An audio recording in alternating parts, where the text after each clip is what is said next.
We are Rogue Media Sports. Justin and so good. Thousands of spring deals at your Nordstrom Rack store. Save big today on new arrivals from Kate Spade New York, Nike, Sam Edelman, Free People, and Madewell, starting at only $30. Great brands and great prices on dresses, denim, sandals, designer bags, and more. So rack your look and get first dibs on spring styles you want now from just $30 at your Nordstrom Rack store. What will you find? You haven't heard about the McCrispy yet?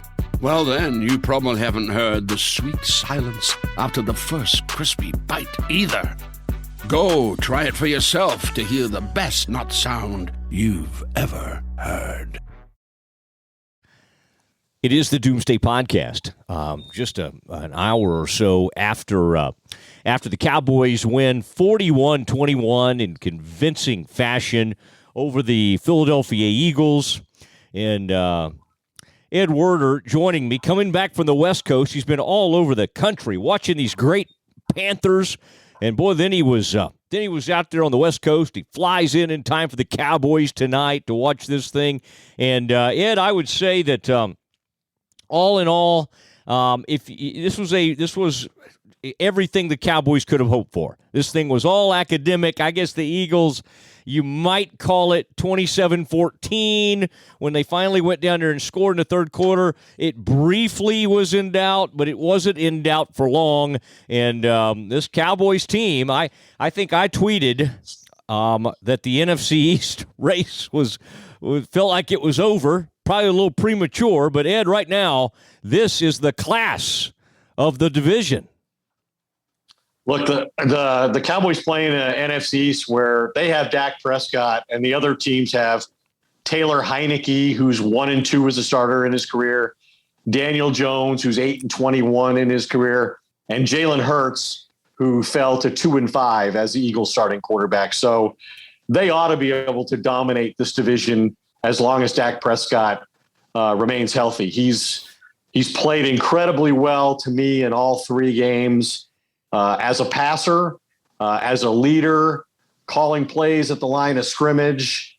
I don't think he's the runner that he was before he suffered these, the horrific leg injuries. This was his first time back at AT&T Stadium since that horrible day nearly a year ago when he suffered that fractured leg and dislocated his ankle.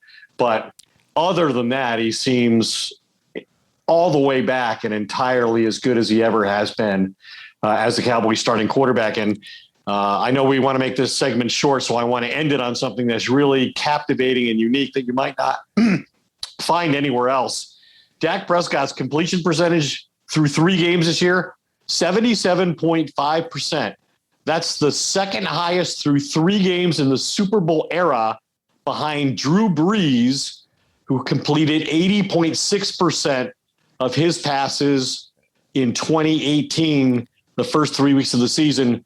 So Dak is second to Drew Brees. He is just ahead of Russell Wilson, who was at 76.7% last year. So Dak has clearly established himself as an upper echelon quarterback and totally justified the money that Jerry Jones spent on him this offseason. Tremendous note there to start, Ed, and that's good stuff. In the Super Bowl era, the second highest completion percentage. You know what I wish, Ed? You mentioned that dislocation of the ankle. I wish you guys at ESPN would do a little more on that. I don't know if y'all have mentioned that enough. I'd like to see just. I'll make that recommendation. Maybe I can touch on it again this weekend when I'm doing the Panthers game. Yeah, just kind of what it was like. I think your whole angle should be, okay, you know what it was like the first time you were back out there in whatever day, 300-something days. What's the second time? The second time you were back out there like? Yeah, just focus on that. Don't you think it's going to be, the Giants are here the week after Carolina. The Giants were the team that he suffered this horrific. The images that will come flooding back and the memories that will be so debilitating for Dak Prescott when he plays against the Giants. Meanwhile, the Giants will be 1-4 or whatever, 1-3. You think they'll have won a game, huh? They'll be a riff. Oh, maybe I'm giving them a win. I don't know where to find that. All right, lots more to come. Frito, please play the music.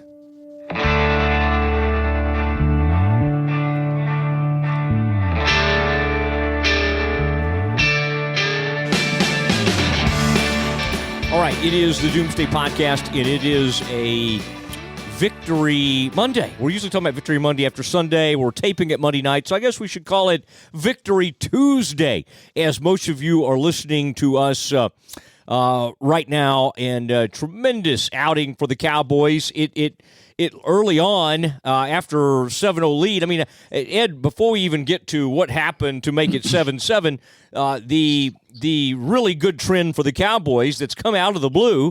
I mean, you're always great at kind of remembering all these crazy things and crazy streaks. And one of the real negative streaks were the Cowboys had gone forever. It was like a 2-year type span or something without scoring touchdown on their first drive. And now they've done it on their first possession, both opening drives for the offense, 2 weeks in a row. I mean, this seems like a huge leap for the Cowboys, and I think it's very important because it kind of helps set the tone.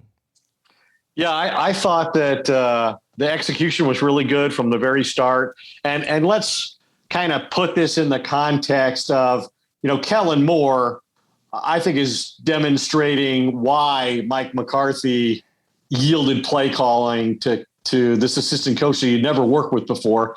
I mean, maybe Jerry Jones mandated it or recommended it, but Mike McCarthy seems to have embraced it, and understandably so, seeing what Kellen Moore is doing with his personnel. And, it's kind of ironic that he does this tonight, maybe has, one of his best games ever as a play caller, in that the Eagles had every chance to hire him when they met with him in January. He went to Florida. He met with Jeffrey Lurie, the owner, and Howie Roseman, the general manager, and they opted for Nick Sirianni, who had been the offensive coordinator under Frank Reich with the Indianapolis Colts.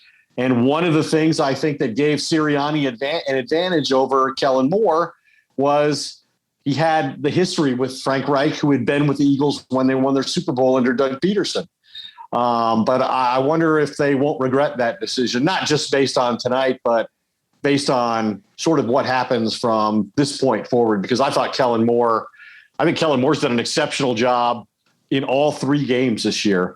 I think he's shown that they can win games, even though they didn't win against the Bucs. I think they would have beaten almost anybody else throwing the football a majority of the time, or they can succeed doing what they have the last 2 weeks against the Chargers and the Eagles and be very balanced and run the football. I thought Ezekiel Elliott came out and ran really hard from the start. And I think they've, they talked about complementary football, and we've kind of mocked McCarthy about that because he's never really done that before. In Green Bay, he was always very quarterback oriented. But the last 2 weeks, they really have been that. And in tonight's game, I thought getting the lead early was huge. Getting a big lead was really important, because when you're playing a running quarterback like Jalen Hurts, the best thing you can do for your defense is get a lead and force the running quarterback to be a passer. And that's what they did tonight. Jalen Hurts threw 39 times in this game. And so they forced the Eagles to try to play a way that they're not going to be successful playing very often. Yeah, if you were going to be picky on those 8 plays that they had forever in the first half, is like, wait, they ran their 9th play. They didn't really, throughout some of the evening, they had trouble, whether it be Goddard or Ertz. They didn't really know where those guys were. But I think you're right. I think they did a good job against Jalen. Jalen's unique in that he does have the ability to move. He's a better running quarterback than Dak. And, what's crazy about it, at the very end of the game, Ed, I know a lot of people had kind of moved on about their nights, but you and I were still, we're grinding. We're taking all our notes and everything. I mean, I hope we both were. But you saw Jalen Hurts. He's running out of bounds, and he fires a pass back across the field. And again, by then, the game was over. But you see these flashes of like, God, this guy could be pretty good. But they didn't really allow the Eagles to get into anything. And he threw a horrible pick. They said maybe the receiver could have helped him out. But like early in the game, he threw a really bad pick. So I thought, Ed, also, since I like talking about in a blowout, I do like staying for a minute in the little part of the game that it was still undecided. And the fact that they gave that they gave that pass up where Dak gets hit by Hargrave, and they get the touchdown. Well, the Cowboys just came kind of right back after that. I thought that was a great response. And then, and we'll get into the curious behavior by Mike McCarthy at the end of the half, but the Cowboys quickly got that thing back to where it needed to be, and the Eagles never really threatened again. In fact, when it was 27-7, I thought they would never do anything again the rest of the game. They Cowboys bogged down a little bit early in the second half, but then they got it back together. Well, I thought they had a few moments of adversity. We talked about them getting off to the fast start, and they did.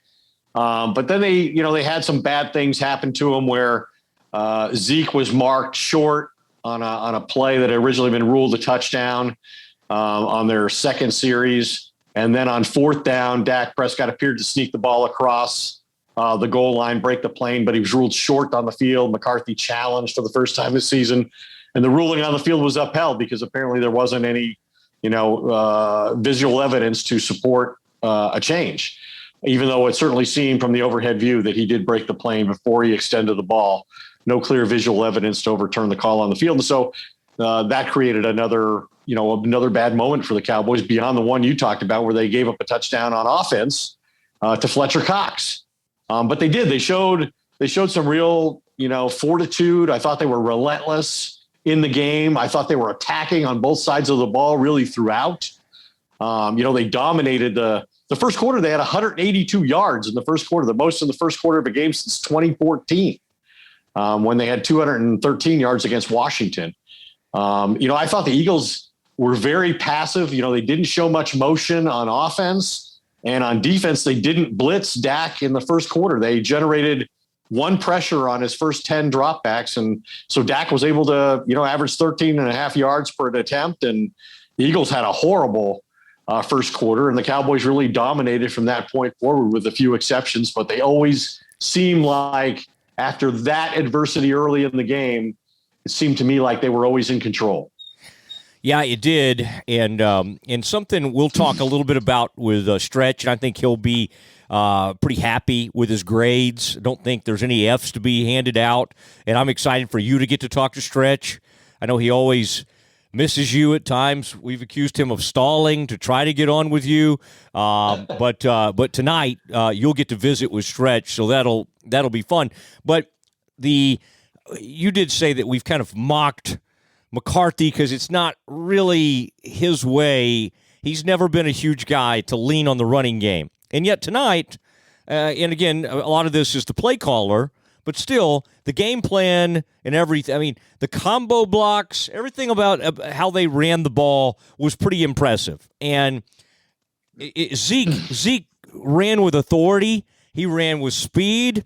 He knocked that safety out of the game immediately. Safety took him on. That was a really good collision on both of their part. But Zeke took the fight to that player, and that player never came back in the game. We hope he's fine, but that was, again, a reminder that given the opportunities, this running back is uniquely prepared and built to lean. I've heard you talk in the past, Ed, on the Doomsday podcast about how the quarterback used to kind of impose his will and make defenses feel him to a certain extent. This running back can do that, and he did it tonight. And we haven't always seen that lately, but I thought that was good for the Cowboys. Yeah, it was almost like they went back to 2016 when Dak and Zeke were rookies, and Dak was more of a game manager. And I mean, he's obviously a much better, more evolved player as a quarterback now than he was then, especially as a passer and in control of things at the line of scrimmage in a way he never was as a rookie. But I thought they sort of recreated that identity tonight. It was like, hey, we know we're the better team, and we want to send a message to everybody in our division about what it's going to be like to play us this year. And I thought they did that through Zeke. And he's the right guy to do it through because he's the most competitive guy on the field. And the idea of, obviously talked a lot this week going into the game about Tony Pollard getting more plays and taking a bigger role. And I've said, I think McCarthy probably likes Pollard as much if not more, than he likes having Zeke in the game because he's a more dynamic player and he's a better receiver. But I think Zeke really showed his value in a game like you saw tonight. And during the week, he handled it so well as far as he's not jealous. He's not threatened by, a teammate expanding his role to his detriment. He doesn't feel like he has to justify the money that he's making. And everybody's saying that what Jerry did was a huge mistake, and it might have been, but he's an awfully good player and he's worth having. And I've said, he's not going to win any more rushing titles under Mike McCarthy. Not going to get the chance. Yeah. But he can still be a valuable part of a winning franchise. And I think he underscored that tonight. It was suggested in print and on TV that maybe this week Pollard, because of the production and per carry that he was having and how productive he'd been, that really maybe he should get even more of a chance and had perhaps even challenging Zeke. And I like Zeke's answer. I don't know if you heard this. It may have been when they turned the cameras off tonight. Ed, he said his quote was, "No one reads Kalishaw anyway." I don't know if he said that, but I wish he had of. But yeah, it's interesting. That was good. It was good by them. This tight end continues to get things done, and Ed, on the other side of the ball, I mean, I think it speaks very highly of Dan Quinn, and we're going to bring some of those things up with Stretch as well, Glenn Stretch Smith, but just the fact that you could tell what they're doing is a lot more sound in the fact that this Bradley Anae was sort of becoming a nice player. Well, he's in COVID protocols. Oh, and he has COVID, all this kind of stuff. So he's been in protocols and he's out, and they're already missing DeMarcus Lawrence. They've had to take their rookie linebacker and move him to defensive end, to become more of a pass rusher. Dorrance Armstrong's out. Dorrance Armstrong's out. And yet they were extremely productive, and they seem to have a heck of a cornerback in Trayvon Diggs. In fact, this is the first time that they've had a player have interceptions in a certain player have interceptions in the first 3 games of a season since Everson Walls, who led the NFL in interceptions as a rookie with like 11. Correct. But yeah, I know I've obviously covered Dan Quinn a lot when he was in Seattle as a defensive coordinator in the Legion of Boom years when they were going to Super Bowls, playing Tom Brady and Peyton Manning in the biggest game of the year, winning one, losing one. When he was a head coach and took the Falcons to the Super Bowl, lost to Tom Brady there in a game that it should have never happened that way. Wasn't entirely his fault. But I know that he was excited about coming to Dallas, that he felt like this was the place where he could make the biggest difference. And I think he's created a whole different attitude on defense. And, the Cowboys made a commitment to him and maybe to themselves as an organization that, hey, we're dedicating this draft. And they used their first 6 picks for the first time in history, all on defensive players, acquired 8 defensive players in the draft, the most in history. They were involved in free agency in a way they'd never been in 30 years of free agency. And half the players they signed were defensive players. And so I think that they've acquired superior athletes through the draft and free agency. And with Dan Quinn, they've got a fast, aggressive defense. And on top of all that, what we're seeing already is they have depth. They have flexibility. And they do have ball hawks. I mean, he talked about, changing the way the defensive player was built. He wanted, long levered guys with long arms and angular bodies, ball hawk mentality. And I think we're seeing all that play out right now. I mean, he inherited Trayvon Diggs, but Trayvon Diggs is one of those guys. And it's interesting, Trayvon Diggs' brother, Stephon Diggs, is a wide receiver for the Buffalo Bills, plays with Josh Allen, led the NFL in receiving last year. He's got as many touchdowns as his brother. And he's a cornerback. So he's got 3 already in 3 games. And the Cowboys have 8 takeaways this season. That leads the NFL. We know at this point last year, they were horrible.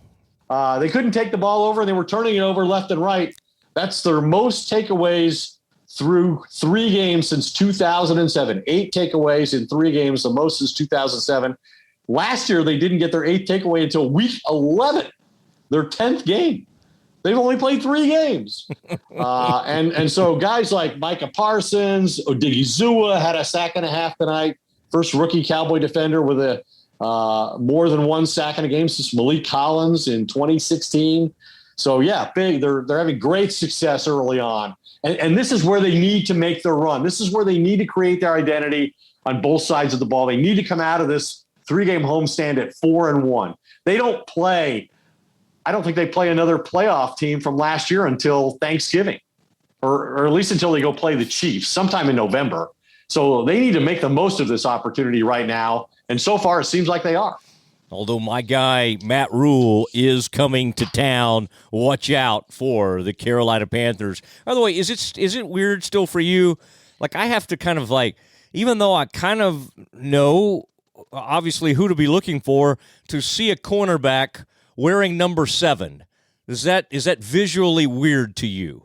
Like, even when he had his pick 6 tonight, I for a moment I was like, wait, who? And then it's like Diggs.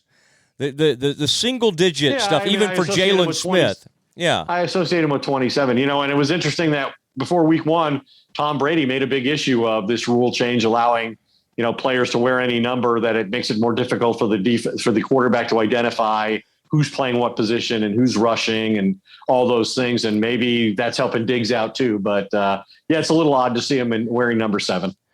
Yeah. Eagles had a number 2 tonight, and I thought it hurt him. Like, for some reason, I just thought it was really making him play poorly, wearing number 2. All right, Ed, let's discuss just the two of us, and then we'll let Stretch weigh in on this. But another head-scratching moment, I think you're going to introduce kind of a weekly segment coming up, but well, we can. Yeah. No, I like that. And we'll see. We'll do it until it doesn't make sense to do it. Yeah. But so far, it has made complete sense. But it was. But we'll tease that. It'll be coming up with Stretch. But what a weird deal that was.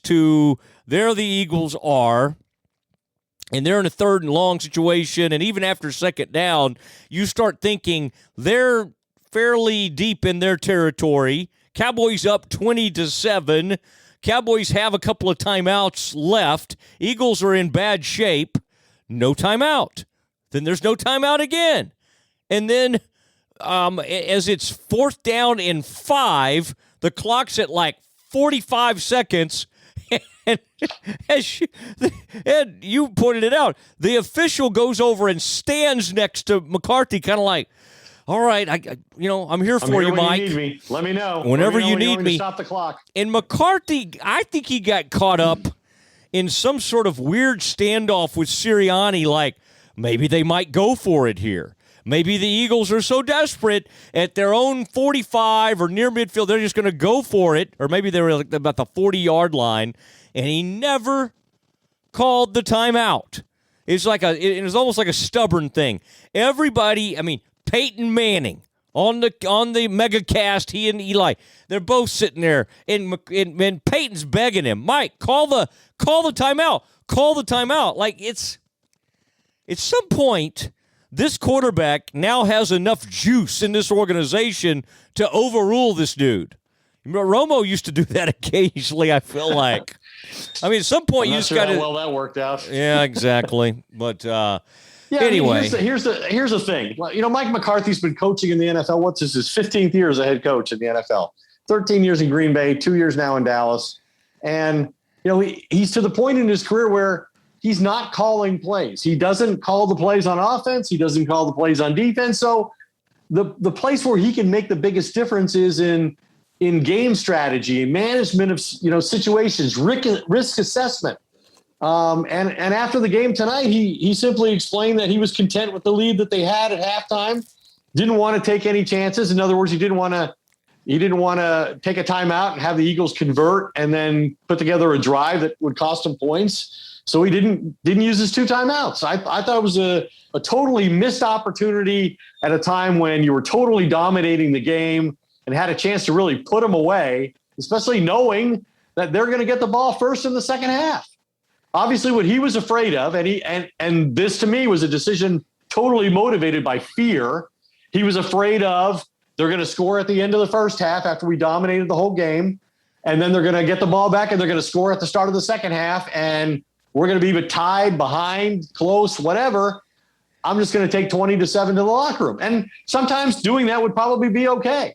But in this case, as far as they had to go, as backed up as they were, and as ineffective as they've been on offense, it made absolutely no sense whatsoever. Yeah. And it's not like the Cowboys had any trouble moving the ball. And if you just watched the night before, Aaron Rodgers, he had no timeouts, and he had 35 seconds or 37 seconds, and they went and won a ball game. And you're saying, and they got a kicker who's capable of hitting a 60-yard field goal. In fact, this guy loves trying long field goals. I mean, McCarthy was born to try those field goals. And your defense was in control of their offense. They couldn't run it. They weren't throwing it. They did make a big gain on the third 25, whatever they had there. So they had 4th and 5. But if you get the ball back, I mean, you could trust Dak Prescott to take care of the football. He's always been very mindful of that part of the game. I just thought it made no sense. And maybe if this was the first and only time this has happened, it wouldn't be such a big deal. But it's happened in every game this year. And it happened in many games last year, including the game against Washington on Thanksgiving Day at home, where it kind of ended their season. You know, like I said, I think at the time, he acted like he was playing the Chiefs. He was playing Washington. Washington couldn't score. Yeah. And the Eagles weren't going to score. So I thought it was a poor decision on his part. He's not admitting that. He's saying that he was content with the lead he had, and sometimes that's the right decision. In this case, I don't think it was, and I think me and Peyton Manning could win any argument against Mike McCarthy. I think we don't like to mention this. Boy, you and I both, I think, probably watched as much as the Ryder Cup as we could and love it. But there is something that happens to all of us who love the great game of golf. You get the yips. I think you can get the coaching yips. And I think once you get criticized over and over for something, I think he freezes up a little bit. And I think he's over there, trying to make a decision. And I think he froze up to a certain extent. Well, I thought it was a bad decision, and that's where he can most affect the game in a positive way. And if he doesn't do it better than that, quite honestly, it's gonna cost this team a game or games in a critical situation where he makes a bad decision. Yeah. And some coaches do have people in their ear who actually help them with game management. And Frito, have you counted how many times Ed dropped something during this podcast? It's the damnedest thing I've ever watched. What do you keep dropping? People who can't see, here, these are my notes. Okay. These are my notes. It's like, 15 pages of notes. Okay. I love the notes. And I put them down on the ground when I think I'm done with them. And then I thought, there was one thing I wanted back on page 1. Okay. I just wanted for later. I just kind of like to. I know you like to have that strong thing at the end, and so I've just decided what it is, and it was on a page that I already put away. Nice. Okay, I thought it was like you're dropping your pen over and over again. You never have to worry about me dropping notes. All right, it is. Or hints. It is the Matt Mosley. No, I'm not doing my radio show. It's the Doomsday podcast. I'm sorry. You could use some notes. I do this. I sometimes have a split personality. Okay.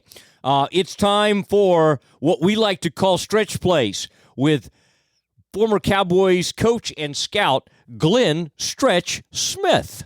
A lot of times Ed is working the locker rooms after these games. Ed just was at a Thursday night game, was at a Sunday game, and ESPN let him at least, after he got home tonight, watch this from the house. So we are very happy to have Ed while we do the Glenn Stretch Smith segment here.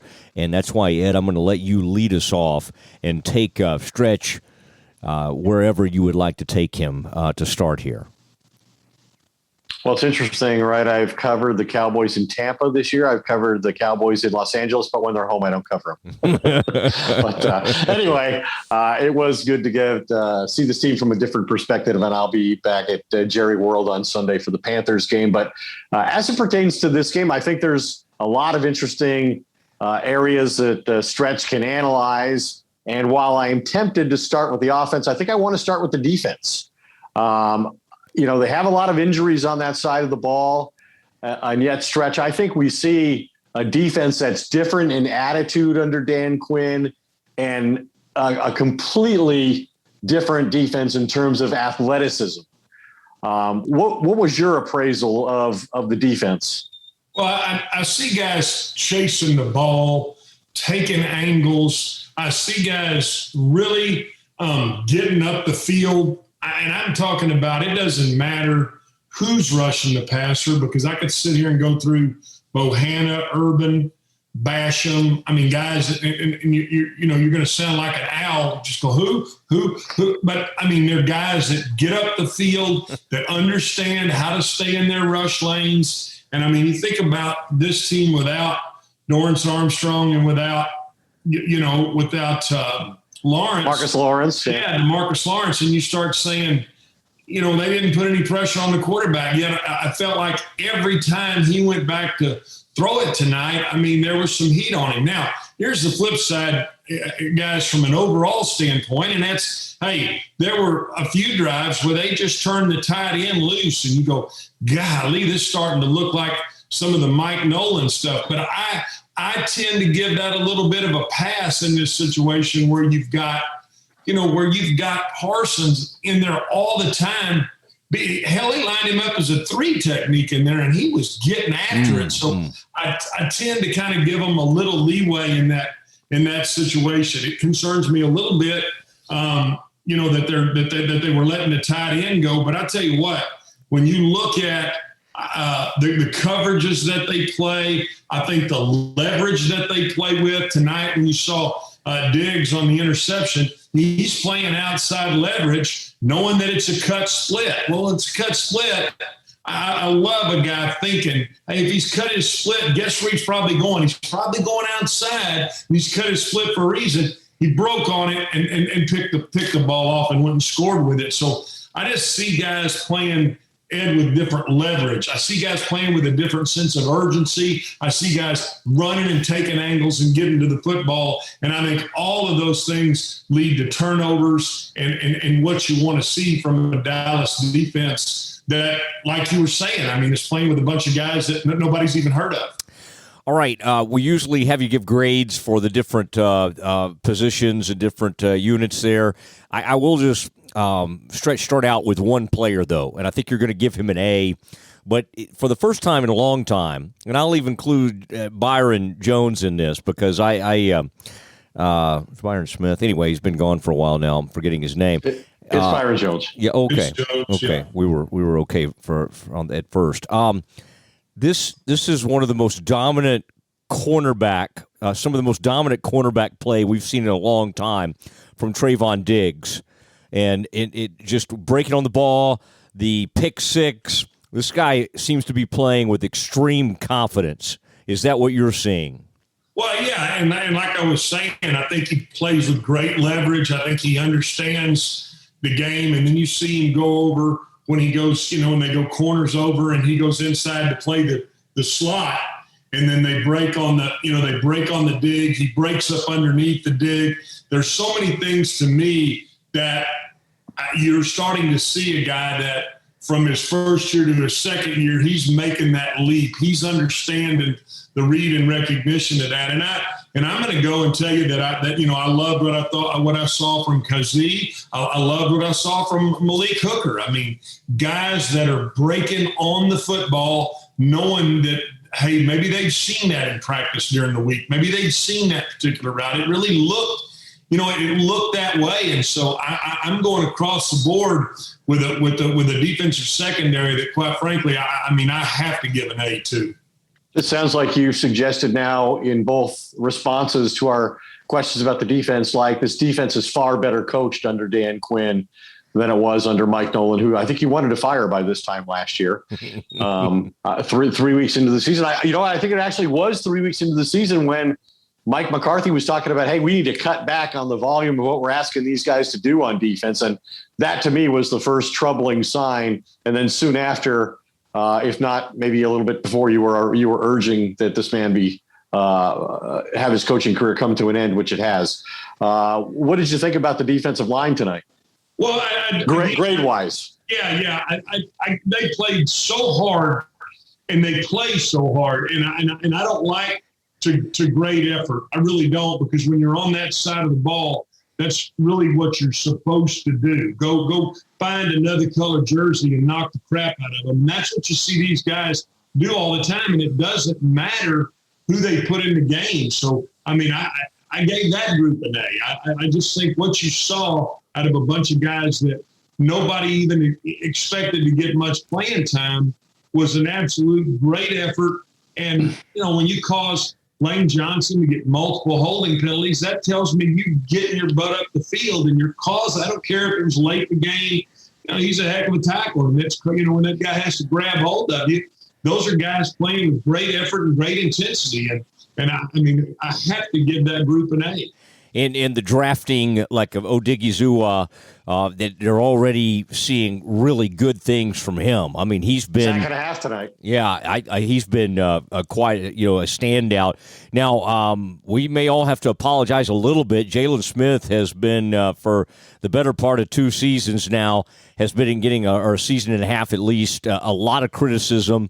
Was all over the field tonight. I thought did a good job on Jalen Smith. Van Der Esch, even with Keanu Neal out, the linebacker core, they were missing a few folks, and then Micah moving to different position. What did you think of that linebacker play from a grade standpoint? Yeah, I thought, anytime you could put Jalen in there and let him be kind of the spy on Jalen Hurts, that's playing to his strength. I mean, he shows you that he still can run. I mean, he needs the angle. But he took good angles tonight, did a great job there. I thought Van Der Esch, put in a workmanlike effort. And you have to put, I'd like to say Parsons and grade him as a defensive lineman because of what he did, but really he's a linebacker.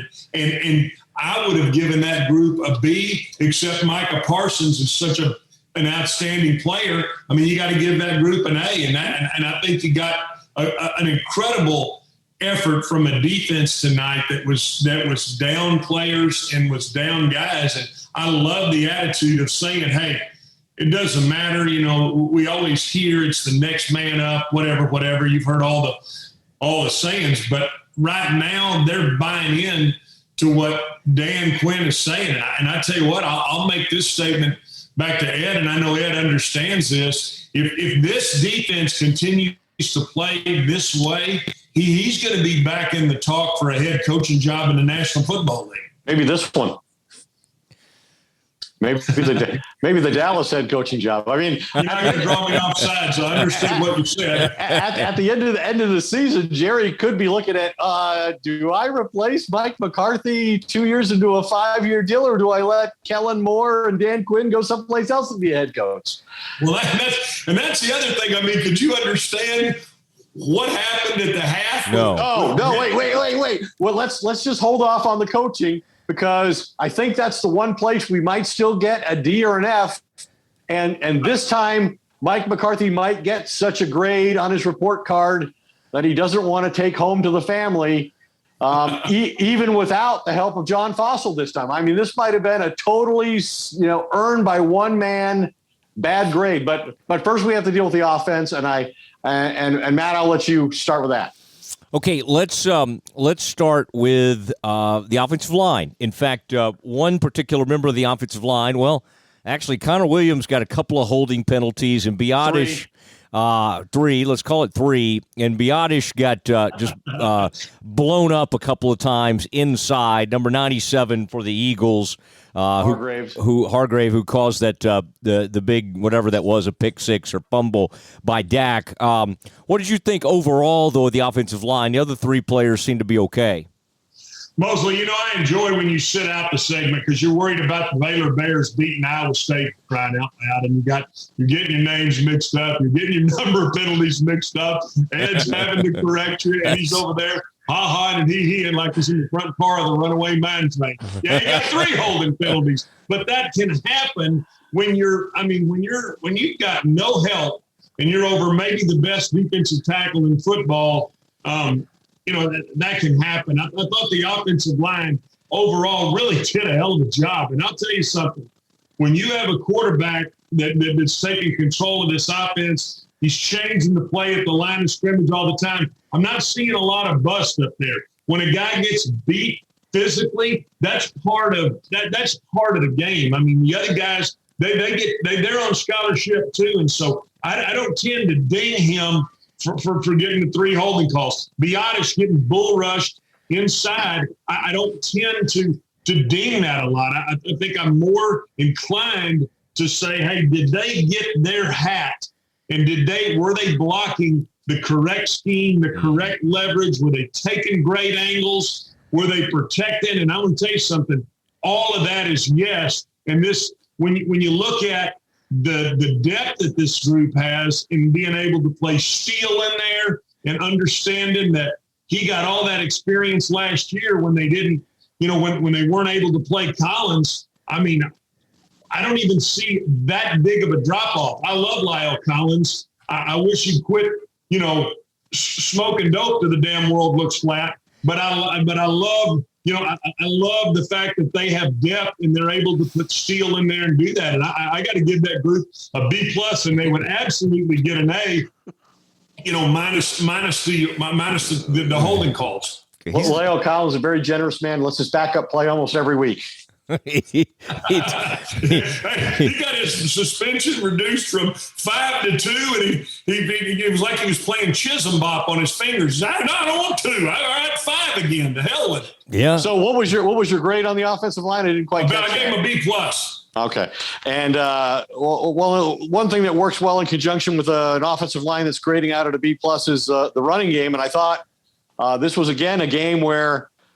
They faced a lot of 2 deep zone on defense like they did against the Chargers, and they came out, tried to establish the run in that situation. I thought Zeke ran with a real ferocity tonight. I mean, I think he's one of the most competitive guys on the team, but he had a different mindset, I thought, tonight. Finishes 17 carries, 95 yards, 2 touchdowns. Tony Pollard contributes 11 carries, 60 yards. I think they use those guys really well. What's your grade there at the running back position? And you make a great point. I mean, they play them some together. I think they're a really good match for one another. I mean, you got a guy that's a downhill inside runner. You got a guy who can run stretch, who can run outside zone, and who can run those kind of things. And Zeke, you make the point. I mean, he was finishing the run every single time. I saw him, again, do some things from a passing game standpoint. He's a great blocker, and I gave the running backs an A. All right, now Eagles safety came up early in the game and tried to take him on, and that guy never came back and was ruled out of the game. And I don't know if there's who knows if that was a shoulder or whatever, but that guy took the worst end of that. Okay, wide receivers and tight ends. Schultz, who we used to think was just kind of there was a time we thought that was kind of a wasted pick, wasn't even that great of a blocker, wasn't huge in the passing game. And my goodness, if he hasn't become like the lead tight end for this team. I'm going to tell you, I was very critical of that pick when they first made it because I didn't think he had enough, lead in his rear end to block the end man on the line of scrimmage. But what I like is that the coordinator plays to his strength. And I mean, he's always kind of on the backside, or he always kind of gets booted too. They're not asking him to do a lot of physical inline blocking. And so when you look at how the tight ends play, I mean, they're really 2 really good football players. They're smart. They get lined up. They know where to go. I love this receiving core. Now, you want to talk about depth. I mean, I don't think anybody's even saying, well, boy, I wish we had Gallup back. I mean, I wish Gallup was back. I mean, Cedric Wilson's playing. I mean, Noah Brown got in the game tonight. They've got depth there. And I think that's what makes this football team so very dangerous. And I gave that group a B+. B+. Yeah. Go ahead. I was just gonna say that, Amari Cooper, he's had more catches, more yards, more touchdowns against the Eagles than any other team. But tonight he was really a non-factor in the game. 3 catches for 26 yards. CeeDee Lamb had 3 catches for 66. But you look at the tight ends, there were 9 balls thrown to the tight ends. There were 7 balls thrown to the 2 starting receivers and 4 more to Cedric Wilson. There were 4 balls thrown to the running back. So really incorporated everybody into the passing game without really highlighting any one position group. So that was I'm sorry, you made the point earlier, though. I mean, when they're playing a 2 deep shell, they're keeping it in front of them. You've got to go attack them running the football, and then you've got to play action off of that. And a lot of times they're going to be able to take somebody out of the game. And I think that's what you saw the Chargers do. I think you saw the Chargers say, we're not going to let this quarterback throw for 400. And I think you saw the Eagles try to do some of the same things. They were disguising their coverages, and they got caught in man some. But, boy, I mean, I'm telling you right now, the Dallas offense, I mean, you're having to pick your poison what you want to do when you come in to play them. And what I love is they continue to expand the offense, putting the damn offensive lineman in there at fullback, putting CD 2 weeks ago at running back, at week 1 at running back, and allowing him to run the football inside. I think there's so many different things that Kellen Moore continues to do to expand on this playbook, and it's doing nothing but helping, those guys, those outside guys, and causing other guys to get out. I mean, I'm talking about causing other defensive coordinators to bring guys down in the box, and that's what they're going to do. They're going to bring guys down in there to sniff this run out. When they do, you got to hit the home run. All right, real quickly here. The quarterback, right? Yeah, let's do that, and then we want to get your take. Ed brought it up on some of that coaching tomfoolery at the end of the first half. Quarterback play, what did you a very efficient game. Yeah, I wish he hadn't. I wish he would have got rid of the ball down there in the end zone. That's the one thing that frustrated me a little bit. Is I think that he kind of hangs on to it. But I tell you what, you saw him tonight when he hit Cedric Wilson on that inside. I call it a glance route. It's almost a skinny post. He's getting the confidence to put that back foot in the ground and absolutely let it rip. But because of that, because of the turnover, I'm giving him a B+. I got to tell you, on that turnover in the end zone that cost them their first touchdown, it looked to me like he was going to go quick to CeeDee Lamb off the left side, and Lamb kind of fell coming out of his route, and he had to double clutch, and that's why the ball came out. Yeah, and it did look to me that way too. And then the other thing that kind of frustrated me a little bit was on the 4th down. He waited forever. I mean, he had Lamb right now on the slant. Then he kind of booted out of there, and then ended up finding Cedric Wilson in the back. So I just think that it's hard for me to give a guy an A in that situation. So that's a grade he's getting, and I'm not grading it on a curve tonight, Ed. But thanks for asking. And now for the funnest part of the grades, I think, on a weekly basis is what I'm going to call the Mike McCarthy head scratcher of the week. And as I said, this time he had John Fossil, as far as I know, was not even on the sideline. So he was not implicated in this one. But at the end of the half, you have, in my mind, you have a commanding lead. Your players have demonstrated physical dominance. And I thought Mike McCarthy played scared. Didn't use one of his 2 timeouts with the Eagles backed up 3rd and long. Didn't use it when it was 4th and 5. Thought he cost his team a chance for possession at the end of the half.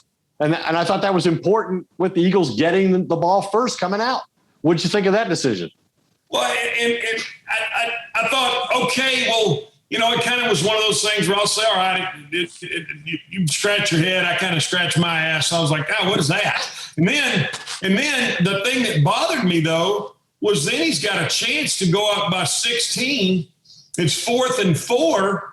and he hits the gas in a situation that it's like, why would you hit the gas there but not hit the gas at the end of the half? And I drew the analogy that, I like to play blackjack, and it's like you kind of have to know what the players around the table are going to do. He's a guy that might double down on 16 with the damn dealer showing a king, and he might not hit, he might not hit he might not hit 11 with the dealer showing a 10. He might just say to hell with it. I mean, it's just like, whoa, what am I dealing with here? So I'm not sure that, that I even know what's going on. And sometimes I get to thinking it's, it was the temperature was in the 80s. And maybe he's got that jacket on and he's just not getting enough air or something. I don't know what to say about that. I was worried he couldn't find the clock. He hadn't. That was the week before's explanation for an astoundingly bad decision. Let's go. And the official was like right next to him at the sideline, so sure that at some point McCarthy was going to ask him to take the time. Hey, Mike, you got 2 of these, You don't get 5 in the second half if you don't use them now. Even Peyton Manning was criticizing it on the ESPN megacast. But so the Cowboys have, to me, done something insanely stupid at the end of the half or at the end of the game every week this season. The 60-yard field goal in Tampa, the end of the game, whatever that was, before Zerline kicked the game winner from 56 yards last week that Matt was referring to, with him claiming he couldn't see the clock. And now these 2 bizarre decisions. You're right. There was really 2. He could have made it a 3-score game, and he didn't. He lucked out. Dak extended a play and threw the touchdown pass on the back line to Cedric Wilson. So he got lucky in that case. But I think those kinds of decisions are going to cost you a game or maybe multiple games at some point. Again, when you make the point, when you hit the trifecta in the first 3 games of just FUBAR and the clock, I'd say that at some point you kind of have to say, where is the consistency with who is he listening to? Is it the guy that was the head coach of the Giants? I know he's kind of a silent assistant here. Is that Ben McAdoo? Is that who he's listening to? Because I saw him kind of look at the clock, and the officials looking at him like a mule looking at a new gate. And he's kind of going, he just kind of gritted his teeth, wore a layer of enamel off his teeth, and goes, no, I'm not going to do it. Well, all right. But I was kind of like, okay, if that's what you're going to do there, but there's no consistency with it. So I don't know. It's hard to figure out. And there were similar blunders last year, so it's more than a habit, I think, at this point. So what's your coaching grade? I'm gonna have to let him have a curve right here and give him a D, but it is hard. They won 41-21, and you're giving him a D. I'm giving him a D because you can't be a dipstick managing the clock. I don't give a damn what the score was. They can win in spite of. So he's only getting a D because Dan Quinn and Kellen Moore pulled that grade up. I think you drew him into that D. It's very. I think Ed in college would have been a hell of a teacher's assistant. He'd done a hell of a job for you. Oh yeah. Ed's always made a good assistant. Okay, I'd be like a mule looking at a new game. Hey, real quick, while we still have you, I did want to say, because you like it when I do this with you, Stretch. Summer went by fast, but there's always more time to catch up with friends. Whether it's cookout, some of the things you like to do out at your house, Stretch, out there in Tarrant County, in the pool, whatever county that is. I don't know if it's Tarrant or you're even further. Parker, Mosley. Yeah, Parker County. Yeah, out there, Aledo direction. Miller Lite is the perfect drink for just doing you and simply having a great tasting light beer. Grab your friends and kick back with some Miller Lite. Stretch, do you remember those times when you had some Miller Lite with good friends of yours? Yeah, I've had a good cold Miller Lite every once in a while with some friends of mine, and like right now, I'm going to say, hey, equivalent of 2 Miller Lites would be $10. I'll take $10 off my check. I'm going to ask Ed if he'll take 10 off of his check, send it to you, and get a damn haircut, Mosley.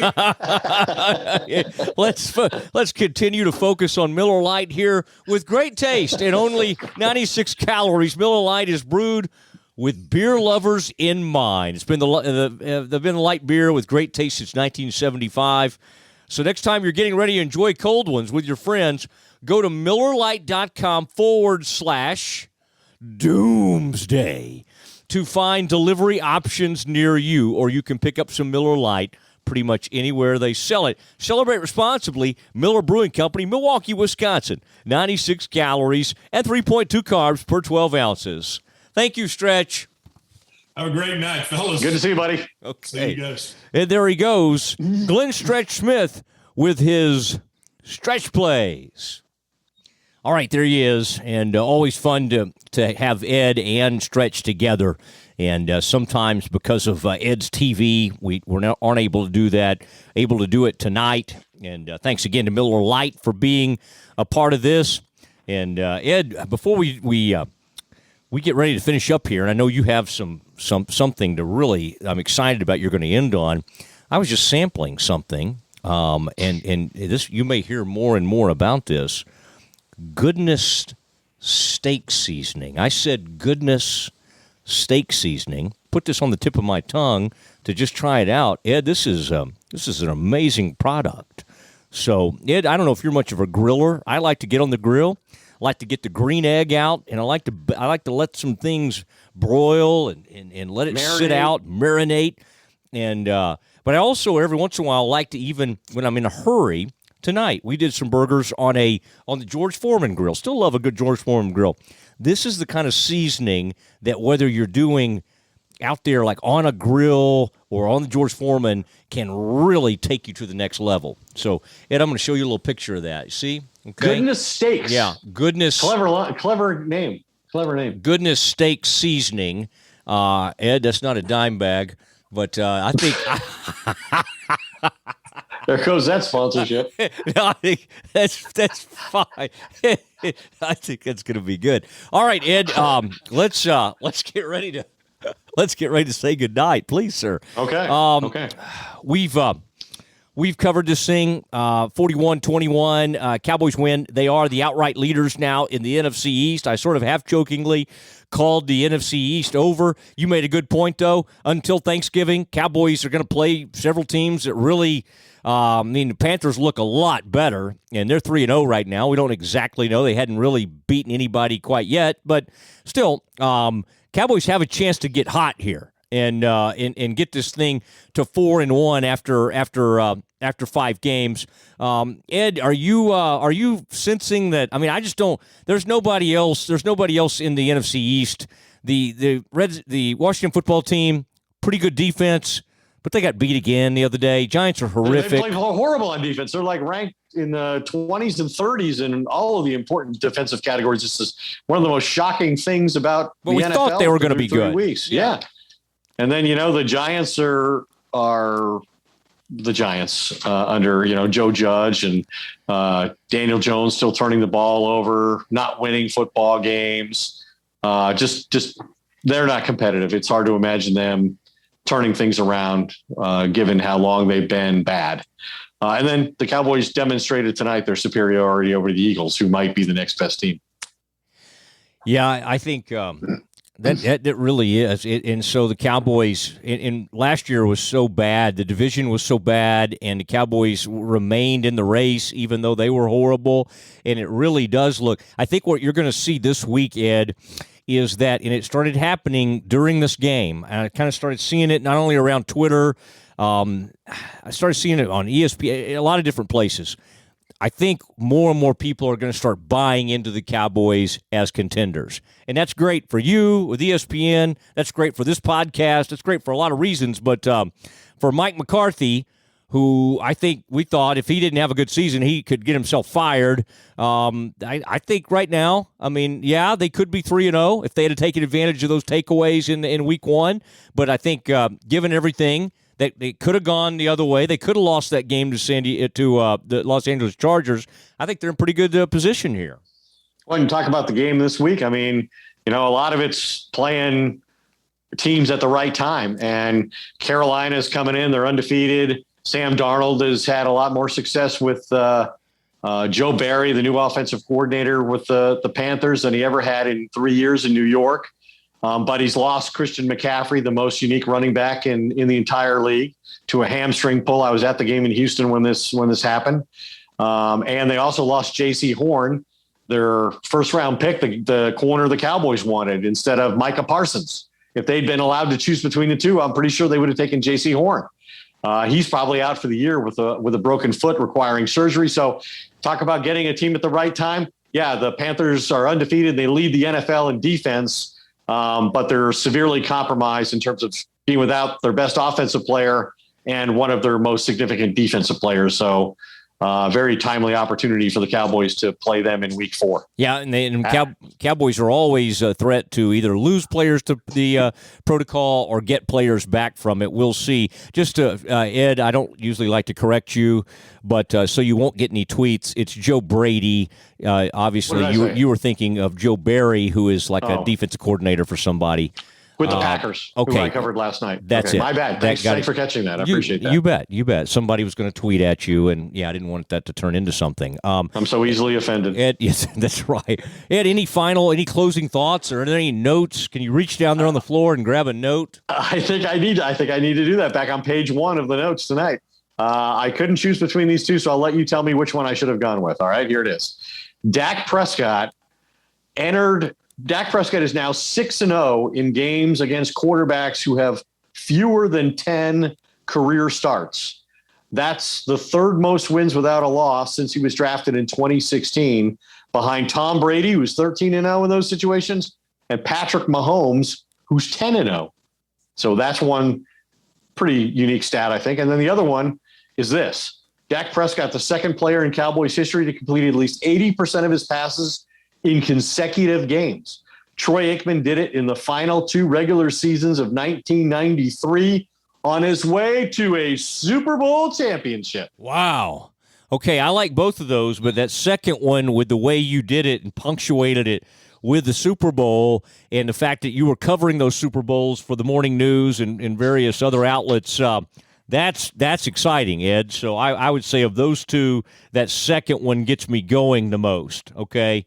But that is interesting. Taking care of business against inexperienced quarterbacks, you got to take advantage of it. We've talked about that for years on the radio, Ed, when you'd come on with us every week when I was with Galloway or Kalishaw or whoever, we would talk about that. This team, they get to face a backup quarterback or an inexperienced quarterback, and you've got to take advantage of it. Cowboys do now have what you would call a veteran quarterback, and he's a very well-paid veteran quarterback, but he's also really good. And I love all these, like, mea culpas. Ed, I'm glad we don't really have to give one because we've always been pretty big fans of Dak and supportive of his work. But, everybody feels like they've got to come out now, and I'm so sorry. He's a top 5 quarterback. I'm so sorry. Well, nobody cares. It's not like we all stopped the world because Dan Orlovsky said you want a top 5 quarterback. Our world has gone on. All right, Ed, you don't have to comment on that. Anytime I take any pokes at ESPN people, you can just kind of you can stay in your lane there. I'll just chortle. Yeah, that's right.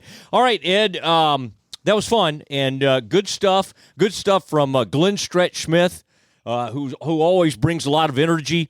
And on a Monday night, the Cowboys find a way to get it done, 41-21. Your best post-game show, really anywhere, and the best team podcast in the NFL is the Doomsday podcast. We appreciate Mark Friedman, the great work he does, putting all this together for us, the production work that he does. He's well paid for it, but he does tremendous work. Frito Nation Productions.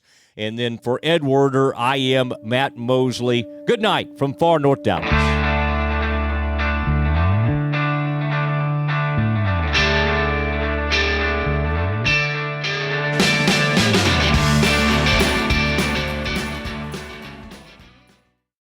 At Mayo Clinic in Florida, we are predicting the unpredictable.